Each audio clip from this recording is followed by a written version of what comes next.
Hi, welcome back to the channel.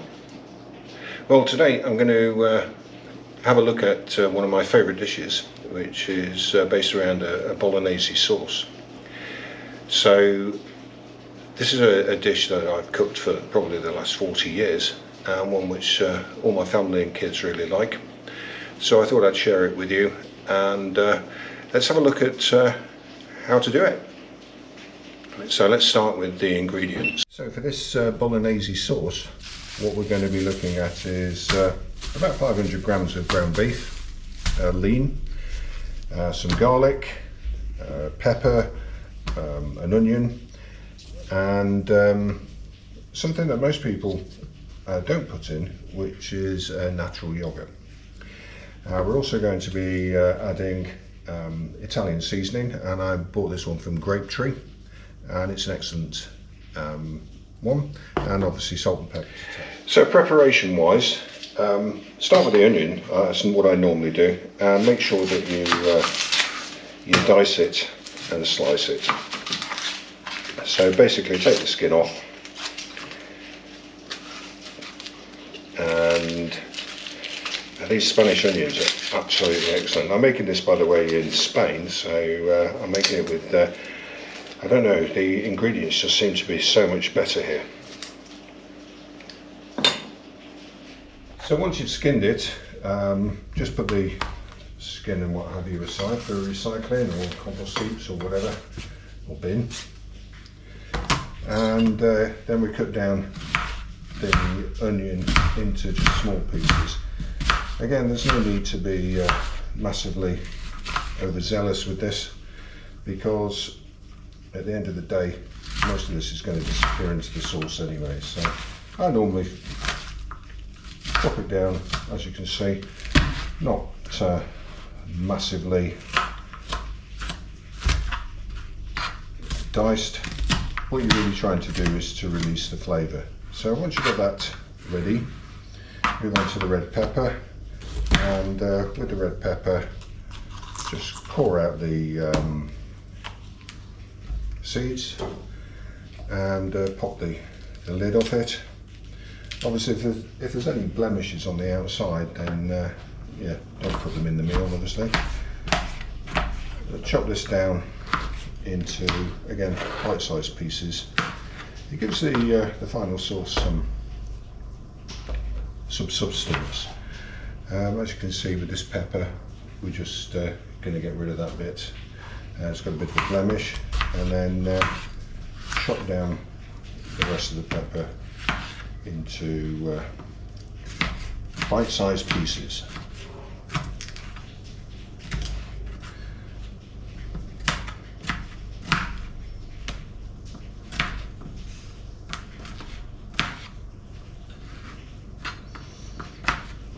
What I normally do is leave most of the veg just ready to go into the sauce on a chopping board like this. Okay, and the next is the garlic. Now, one of the best ways of dealing with garlic is just to bash the hell out of it. So splat it, and the skin just falls off, as you can see.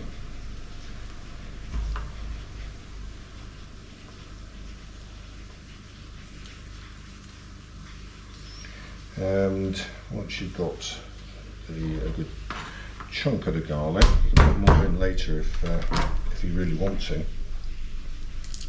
Once you've got a chunk of the garlic, just dice it down with a reasonably sharp knife.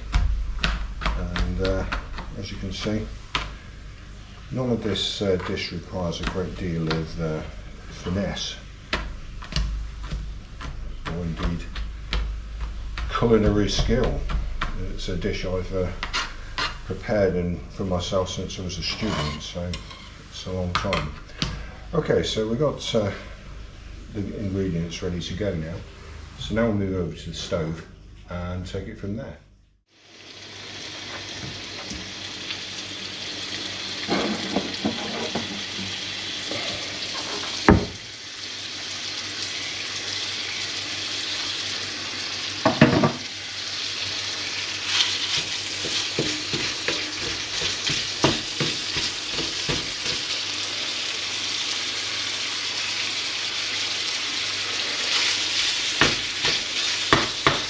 So as you can see here, we're killing the meat, and the key to this is just to get it all browned and cooked through as much as far as possible. So I normally do this until there's no red meat left in the pan.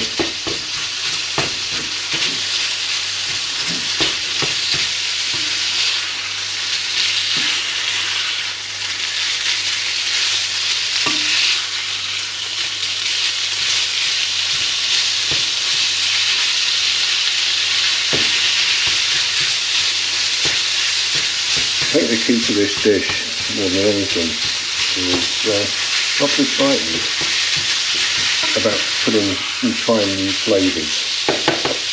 The way I've got to this point with this dish is really by having lots and lots of trial and error. So whilst this may be my dish, or the way I like to cook it, and the way my kids like to eat it, and actually the way my wife likes it as well, it's really down to your own personal taste, what you put in it, and indeed how you deal with it. So as you can see, the browning process is coming along fairly well now, and the key is just to break up the mince so that it all gets cooked through.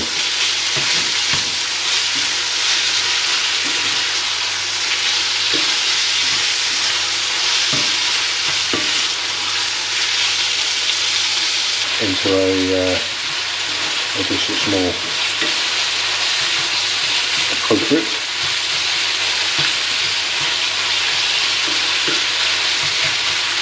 So we're just about done there. So now what we'll do is we'll just move this meat into a casserole dish, and we can use it just to strain the meat. Now, because most of this fat actually is olive oil, I normally keep it to fry the vegetables in. It also helps to retain some of the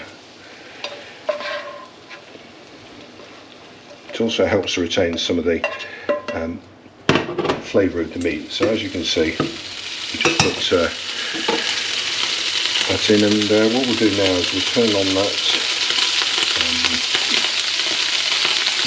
What we'll do now is we'll just put the veg in.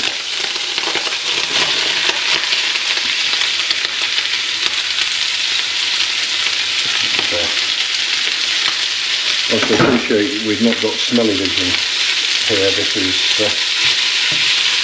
smells really nice, and we'll put on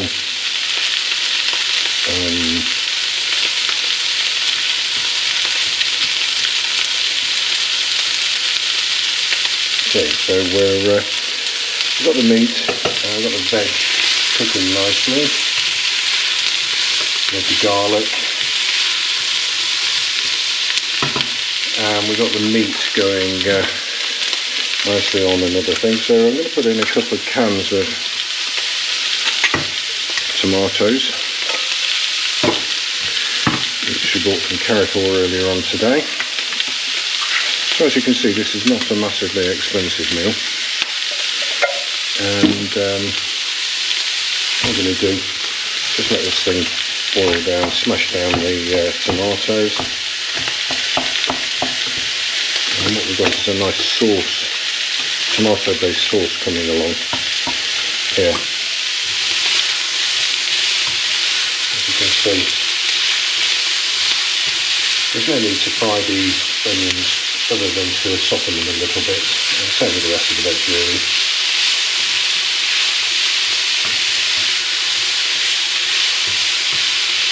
Okay. So once we're at this point, what we're going to do is put in the herbs and spices. Now for me it's the herbs and spices that make this meal.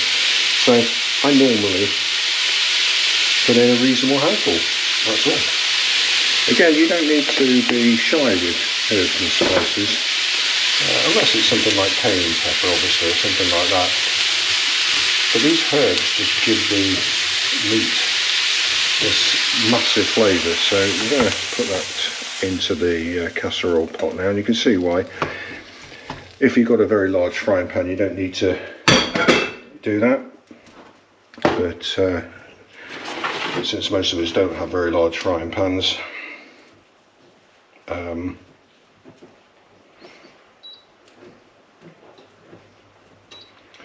we're just going to turn that one down now. Okay, so what we've got in here is the makings of a very tasty Bolognese sauce.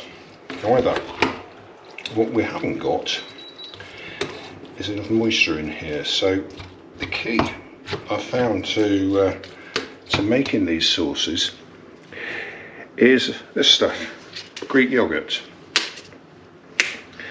So to make this Bolognese sauce really work, really pop,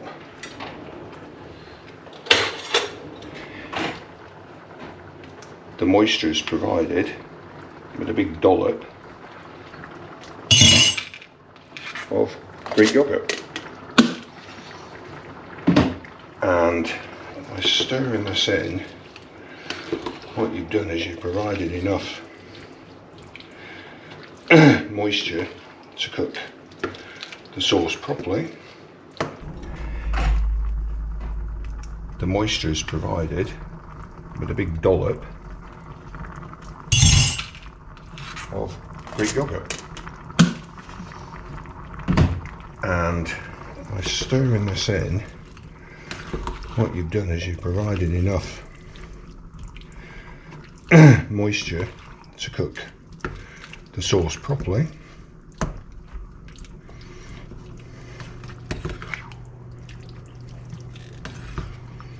And it also gives the sauce a very creamy consistency. So the last thing to put in is a good dollop of tomato puree. Now in the UK, tomato puree normally comes in a tube. In Spain it comes in a small can, so I reckon either about 2/3 of a tube or indeed 2/3 of a can of this tomato puree. That's the final ingredient. So let's see how that now colours our Bolognese sauce. And what you've done is taken about 500 grams of ground beef and turned it into a meal for 4 people. That is going to be exceptionally well received for anybody that's into Italian type food. So, final thing is season to taste. I normally like to put in a good chunk of black pepper,